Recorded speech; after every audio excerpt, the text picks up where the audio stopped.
Hello students, in previous classes we have discussed the discoveries of cathode and anode rays.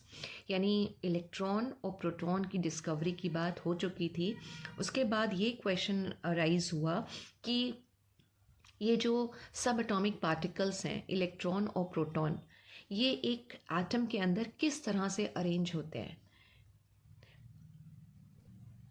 यानी एक atom का inner structure कैसा होता है. लेट मी रिमाइंड यू कि सबसे पहले जब डाल्टन ने बात करी थी तो उन्होंने अपनी थ्योरी में ये चीज़ बोली थी कि एटम इनडिविजिबल है. लेकिन उसके बाद ये निकल के आया कि एटम में 3 फंडामेंटल पार्टिकल प्रेजेंट होते हैं, इलेक्ट्रॉन, प्रोटॉन और न्यूट्रॉन.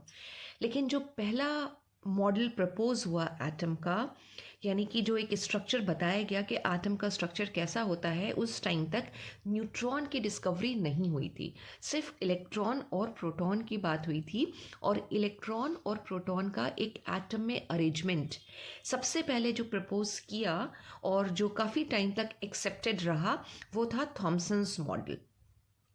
थॉमसन्स मॉडल जो प्रपोज किया था वो ये जे थॉमसन नहीं है जिन्होंने कैथोड रेस की डिस्कवरी करी थी. ये जो थॉमसन है, ये थॉमसन का जो पूरा नाम है विलियम और थॉमसन. और इन्होंने ये जो मॉडल प्रपोज किया था ये किया था इन द ईयर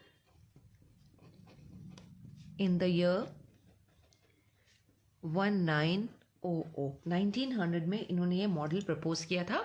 और इनके मॉडल को सपोर्ट भी किया था सर जे थॉमसन ने, जिन्होंने कैथोड रेस की डिस्कवरी करी थी. तो फर्स्ट मॉडल आया था और इस मॉडल के अंदर इलेक्ट्रॉन और प्रोटॉन के अरेंजमेंट की बात हुई थी. इनके मॉडल को हम प्लम पुडिंग मॉडल के नाम से भी जानते हैं. प्लम पुडिंग मॉडल या Christmas cake model of an atom, and his model was very much similar to watermelon also. उनके मॉडल को वाटरमेलन से भी कंपेयर किया गया था. पहले हम देख लेते हैं उन्होंने किस तरीके से एक एटम के स्ट्रक्चर को बताया था.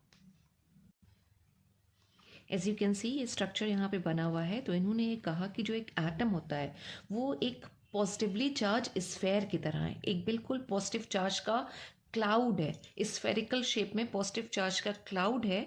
और इलेक्ट्रॉन्स जो हैं, जो नेगेटिवली चार्ज इलेक्ट्रॉन्स हैं, वो इसके अंदर प्रेजेंट होते हैं. तो बहुत सिंपल सा इन्होंने बताया था अपना मॉडल कि इलेक्ट्रॉन्स जो हैं वो बिल्कुल जैसे वाटरमेलन के सीड्स होते हैं. Like watermelon have you seen.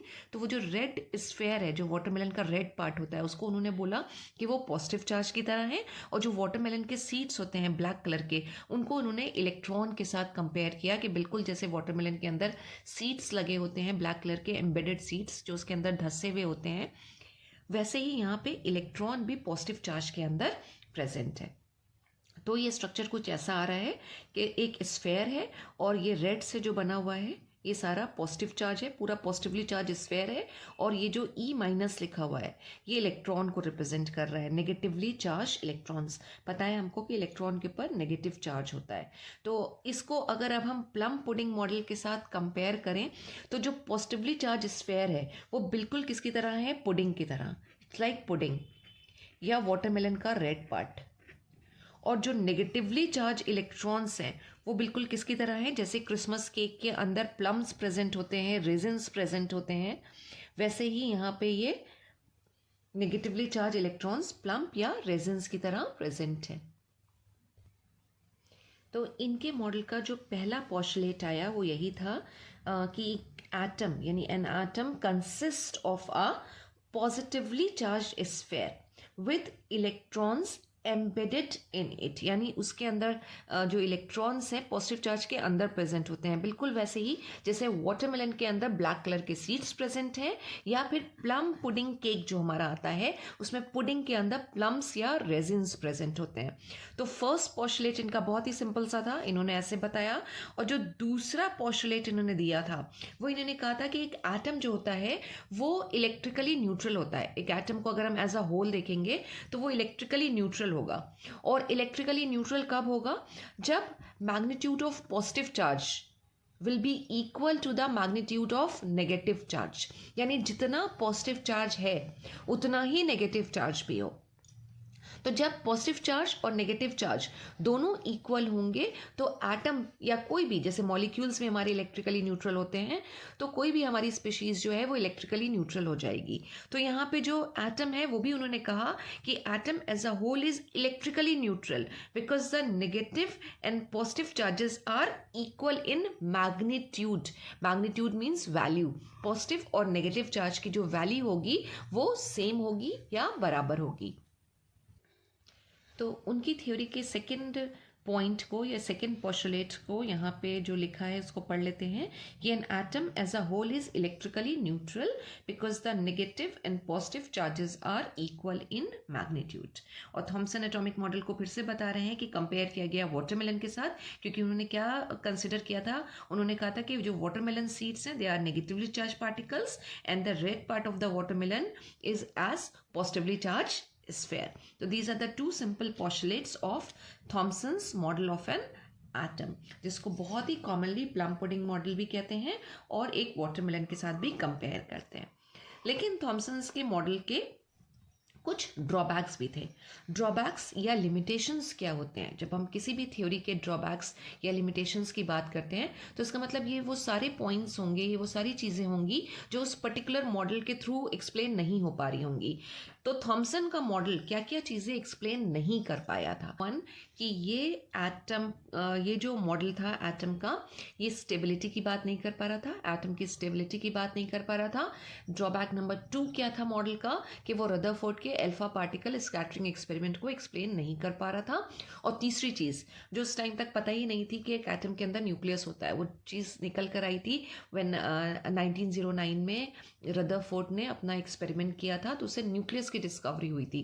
तो ये जो मॉडल था थॉमसन का मॉडल, ये न्यूक्लियस की प्रेजेंस को भी नहीं बता पा रहा था। तो these are the 3 drawbacks of Thomson's model. उसको हम पेपर पे लिख लेते हैं। Let's again see the drawbacks of this model. The drawback number 1 is it could not explain the stability of an atom. Drawback number 2, it does not explain the presence of nucleus. And drawback number 3, it failed to explain the famous alpha particle scattering experiment done by Rutherford. और अगर हम एक और drawback की बात करें तो एक और ड्रॉबैक ये है कि जो थॉमसन्स का मॉडल था, जो उन्होंने मॉडल प्रपोज किया था एक एटम के लिए, उसका कोई एक्सपेरिमेंटल बेस भी नहीं है, यानी कोई एक्सपेरिमेंटल एविडेंसेस भी उसके सपोर्ट में नहीं है, राइट? तो no experimental evidences for this model, no experimental evidences for his model. तो these are the drawbacks of Thomson's model. बहुत सिंपल सा मॉडल था एटम का, और नाम याद रखिएगा कि प्लम पुडिंग मॉडल कहते हैं। और किसने प्रपोज किया था? विलियम थॉमसन ने। और इस मॉडल को और किसके साथ कंपेयर करते हैं? वाटरमेलन के साथ। Thank you so much students.